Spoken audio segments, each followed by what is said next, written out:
Welcome to all of you. आज हम नया कंसेप्ट स्टार्ट करेंगे, that is decimal to binary conversation. बहुत ही इंपॉर्टेंट कंसेप्ट है, ठीक है। एग्जाम में मोस्टली यहाँ से भी क्वेश्चन जो है पूछा जाता है, तो आपने ध्यान से देखना है। एक ये डेसिमल टू बाइनरी हो गया, दूसरा हम इसका करेंगे दूसरा पार्ट बाइनरी टू डेसिमल, ठीक है, कि आपने कैसे कन्वर्ट करना होता है। तो डेसिमल टू बाइनरी देखते हैं पहले। आपके पास एग्जाम्पल पे आते हैं डायरेक्ट। एग्जाम्पल है जैसे 18.875, ठीक है। तो इसको बाइनरी फॉर्म में कन्वर्ट करो। बाइनरी फॉर्म मीन्स 1001, इस फॉर्म में आपका रिजल्ट आना चाहिए, ठीक है। तो चलो स्टार्ट करते हैं। Integral part of the number is successively divided by 2। Integral part कौन सा हुआ? 18, ठीक है। तो ये जो आपका 18 है, इसको आपने ये जो 18 है आपका, इसको आपने किससे डिवाइड करना है? जो डेसिमल से पहले कितना नंबर है? 18 है, डिवाइड करना है 2 से, टिल द क्वोशिएंट बिकम 0, जब तक क्वोशिएंट आपका 0 नहीं बन जाता, ठीक है। चलो स्टार्ट करते हैं। 18 को डिवाइड करते हैं। 18 को करना है डिवाइड 2 से, ठीक है। तो क्या आ जाएगा? 9 2 ज़ा कितना हो जाएगा? 18। रिमाइंडर कितना रह गया? 0, पूरा पूरा कैंसिल हो गया। 2 से फिर 9 को डिवाइड करो, ठीक है। तो 2 4 ज़ा कितना हो जाएगा? 8। रिमाइंडर कितना रह गया? 1, तो ये 1 इसके सामने लिख लिया। वैसे 2 2 ज़ा कितना आ गया? 4, तो कितना रिमाइंडर रह गया? 0, ठीक है। 2 1 ज़ा कितना आ जाएगा? 2, तो कितना आ गया रिमाइंडर? 0, पूरा पूरा कैंसिल हो गया, ठीक है। अब यहाँ पे 1 रह रहा है, 1 को तो आप 2 से डिवाइड नहीं कर सकते हो। 2 क्या कर सकते हो यहाँ पे? 2 इंटू 0 कर सकते हो आप यहाँ पे, ठीक है। तो 2 इंटू 0 क्या हो जाएगा? 0। रिमाइंडर कितना रह गया यहाँ पे? 1। तो ओवरऑल आपके पास जो है कितना रह गया? 1। तो जब भी आप ये आपके पास रिमाइंडर आ रहा है, तो रिमाइंडर जब भी आपने आंसर में लिखना है, तो हमेशा ऐसे ऊपर की तरफ जो एरो लगा है, मीन्स आपने यहाँ से अपने आंसर को लिखना स्टार्ट करना है। मीन्स नीचे कितना नंबर है? 1, फिर के क्या आ रहा है? 0, फिर 0 आ रही है, ठीक है। फिर उसके बाद क्या आ रहा है? 1, और फिर लास्ट में 0, ठीक है। तो इस फॉर्म में आपका जो आंसर लिखना है, आपने नीचे से ऊपर की तरफ लिखना है, राइट। तो ये हमारा हो गया। तो हमने इस 18 को कब तक डिवाइड किया? जब तक आपका क्वोशिएंट यहाँ पे कितना ना आ गया लास्ट में?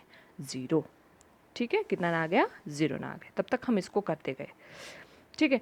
तो ये हमने यहाँ पे देखा कि हमने कैसे कैसे जो है, जो आपका इंटीग्रल पार्ट है उसको डिवाइड करना है, तो हमने कैसे लिखना है। अब हम आते हैं डेसिमल पार्ट में। डेसिमल के आगे कितना है? 0.875। तो इसको कैसे करेंगे? बाइनरी का equivalent to integral part of 18। अब पहले इसको लिख लेते हैं, जो 18 से हमें बाइनरी मिली है, 18 को डिवाइड करके, इज़ 10010, ठीक है। ये ऐसे 10010 ऊपर की तरफ लिखना है। तो हम इसको लिख लेते हैं पहले।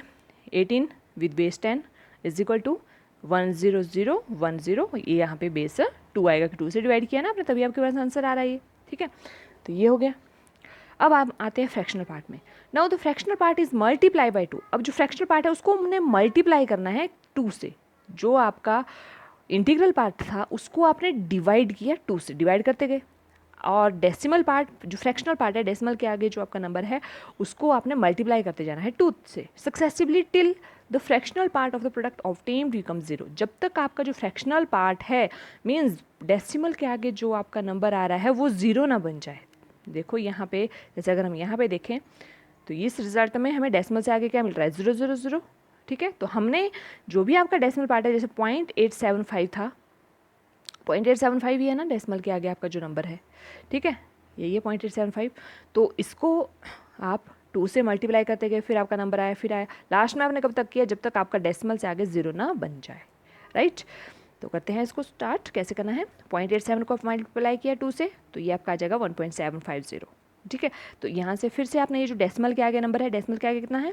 750, तो इसको 0.750 फिर लिया, इसको 2 से मल्टीप्लाई किया, ये आ गया यहाँ पे 1.500, ठीक है, ये आ गया। और फिर यहाँ पे फिर आपने डेसिमल नंबर उठाया 0.500, इसको फिर आपने 2 से मल्टीप्लाई किया, तो ये आ गया 1.000, ठीक है। तो यहाँ पे आपके पास डेसिमल के आगे आपको 0 मिल गया नंबर, दैट मीन्स आपने यहीं पे स्टॉप कर देना है, ठीक है। अब यहाँ पे ये आपका 111 कैसे आ रहा है? ये आ रहा है आपका, ये जो डेसिमल से पहले आपके नंबर आ रहे हैं, डेसिमल से पहले क्या आ रहे हैं? 1, यहाँ भी 1 है, यहाँ भी 1 है डेसिमल से पहले, ठीक है। तो वो आप यहाँ पे इंटीग्रल पार्ट लिखते जाओगे। जैसे यहाँ पे अगर इसके सामने इंटीग्रल पार्ट कितना आ रहा है? 1, इसका इंटीग्रल पार्ट भी 1 आ रहा है, यहाँ भी 1 आ रहा है, राइट। तो यहाँ से हमने ये इंटीग्रल पार्ट लिखना है, लेकिन इंटीग्रल पार्ट को ध्यान रखो, यहाँ पे ये नीचे की तरफ हमने लिखना है।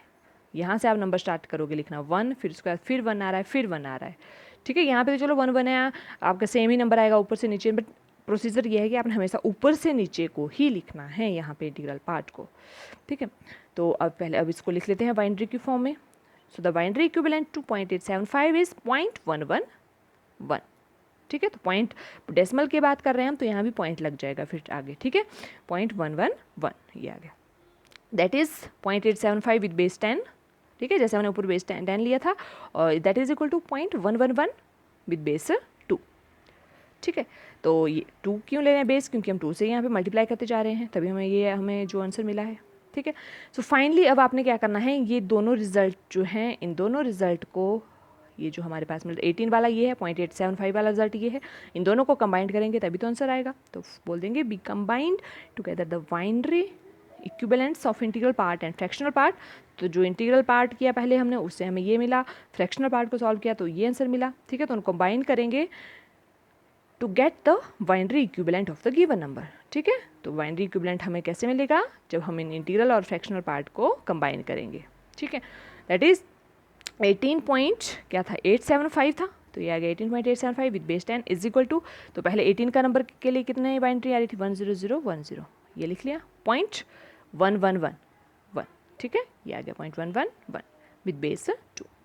फाइनली ये आपका आंसर आ जाएगा क्या, ठीक है। तो ये हमारा एग्जांपल था एक कि हम डेसिमल से बाइनरी कन्वर्सेशन कैसे करनी है। आई थिंक आपको समझ में आ गया होगा, कोई डाउट होगा तो आप पूछ सकते हैं, ठीक है। थैंक्स।